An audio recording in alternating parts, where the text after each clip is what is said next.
E com toda essa consciência, eu fui realmente me reencontrando. Quando a Ana nasceu, eu aprendi realmente a ter uma nova visão na vida e saber do grau de responsabilidade que era realmente ter alguém com maior destreza no planeta. E a Karina sempre pedia muito uma irmã. E nesse momento eu estava lembrando aqui que elas sempre, uma cuidou da outra. E até hoje se cuidam, se dão muito bem. E eu fico tranquila com isso, que pude seguir depois o meu caminho. Bom, aos 26 anos nós tínhamos perdido tudo materialmente. Depois Ana chegou, conseguimos conquistar novamente um espaço, onde eu comecei realmente a fazer as coisas muito diferentes na vida e ver a vida num outro processo. E comecei então a vivenciar uma nova energia. E me vi então a vendedora nata. E comecei a vendendo coisas do Paraguai. Depois eu tive um processo extremamente forte de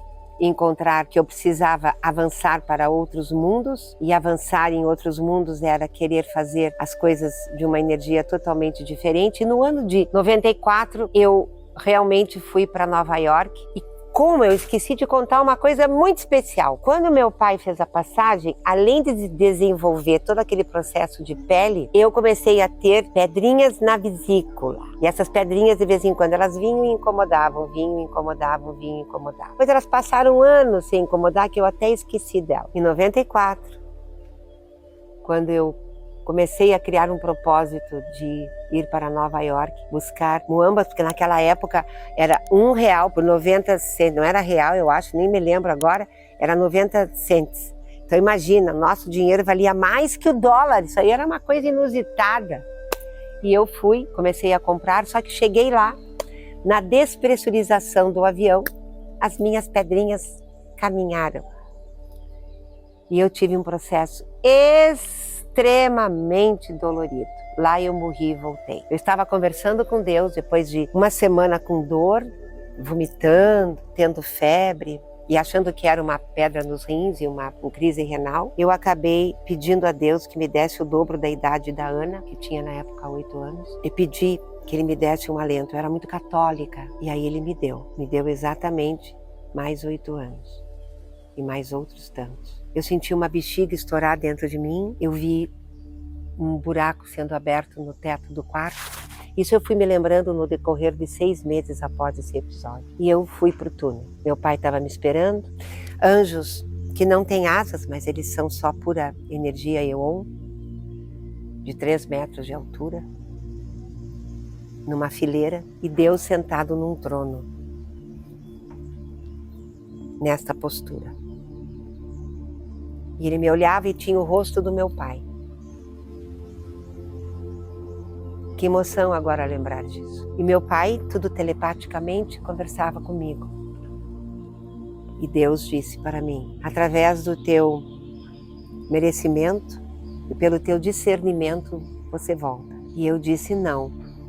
A palavra que mais eu gosto no planeta Terra. Imagine eu dizer não para Deus. Meu pai, na hora, me olhou e disse, como assim? Eu disse, não, aqui é muito bom, eu quero ficar. E Deus olhou para mim e disse, tua missão nem começou e tu volta. Numa ordem. E aquela poltrona foi para trás assim e sumiu infinitamente nas névoas. Meu pai me abraçou e me disse, segue teu caminho, eu estou muito bem. Não é à toa que tem esse barulho de fundo, porque lá em cima é só paz e silêncio, e aqui embaixo é esse barulho que irrita, mas que você faz parte. E quando você aceita, nada incomoda. O processo da aceitação foi muito dolorido para mim naquele momento, separar-se do homem mais importante do planeta, que já estava do outro lado, e eu podia estar com ele, mas eu teria que voltar. E voltei, encaixei, voltei para casa e foram os processos de muito sofrimento, que superei. Conto com mais detalhes em um outro momento, porque essa parte é rica em fé. em realmente acreditar e questionar as divindades. É questionar, porque eles gostam de questionamentos. Eles não são pessoas que também nos fazem aceitar tudo.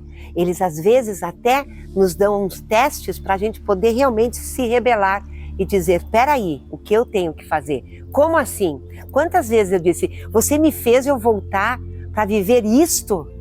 E aí Deus dizia para mim, foi tu que escolheu. Eu te dei a opção. E eu disse, tu volta. Mas você aceitou. Porque tu pediu para estar aqui aos 8 anos da tua filha. E eu voltei. E quando ela completou 16, eu tive o câncer. Por quê? Porque eu não tinha aprendido nada nos últimos 8. Ainda era ego puro, ainda ficava brigando com tudo, não aceitava o barulho, não aceitava parar, não aceitava. Estava ainda aquela briga animalesca dentro de mim, porque o animal que habita em nós é muito mais forte ainda do que a nossa parte humana. E aí sim eu entendi. E conversei com as minhas filhas e disse que se eu saísse ilesa daquele câncer, que era só uma prova e um teste que eu estava passando, eu seguiria o meu caminho espiritual. E elas fariam parte da minha vida, mas a minha vida seria para a humanidade. E isso eu fiz. E elas, na benevolência, na compaixão delas, me deixaram seguir. E aí começou um pedacinho desta Tânia Baialardi que vocês estão vendo hoje. Que durante muito tempo foi a Zambuja, durante muito tempo foi Tânia Mara, a Zambuja Neiva de Lima, quando casei aos 18 anos, 2 filhas, hoje 5 netos, uma família linda, 2 genros filhos. E no caminho eu encontrei, em 2005, um menino de 23 anos que entrou na minha vida, chamado Antônio, que conheci numa consulta, numa cidade de Xaxim, porque eu não pude ficar em Curitiba. Sabe por quê? E Antônio foi uma das partes que mais me fez questionar isso. As pessoas, quando me tornei numeróloga, que foi no ano de 97, eu fiz o curso de Reiki, depois de 3 anos buscando Deus, de 94 a 97, terrivelmente. Eu passei por todas as religiões que vocês possam imaginar para encontrar o Deus que falou aquilo para mim. E o padre da minha igreja que disse, o que você busca fora está dentro de ti. O Deus que habita é dentro de ti. E eu comecei a me buscar daí. E buscar o sol, que apareceu no raio, numa sexta-feira santa, entrando e me dizendo, é eu que sou Deus. E a partir daquele dia eu comecei a buscar Ele em tudo.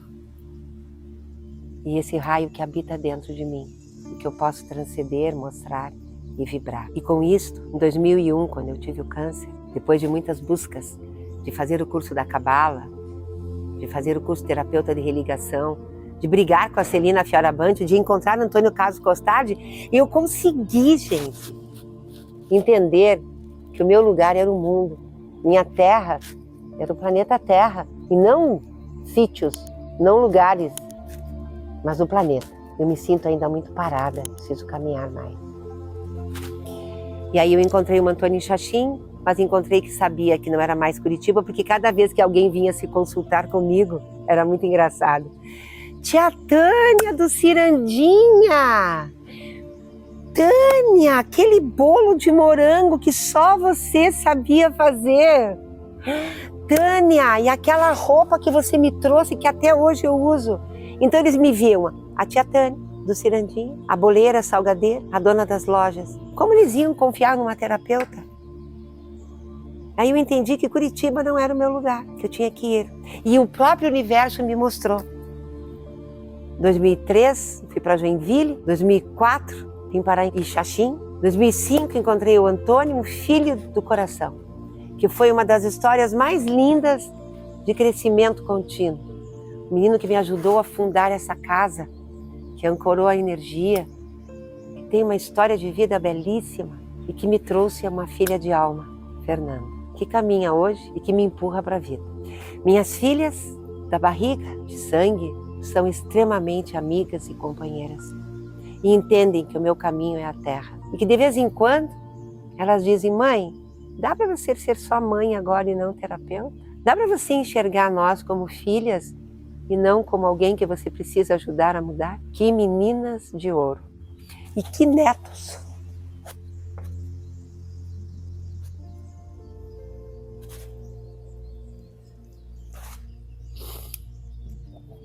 Especiais, que eu aprendi um amor que eu não conhecia, um amor continuidade.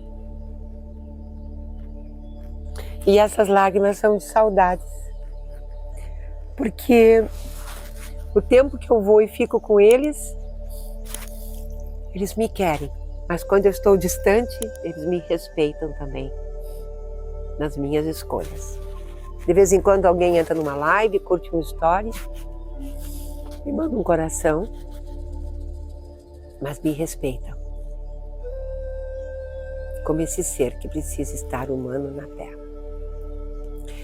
Então, de Taniamara para Zambuja, para Lima, para Matraca e para Baia Larde. Que história de vida. Tem muita coisa para contar.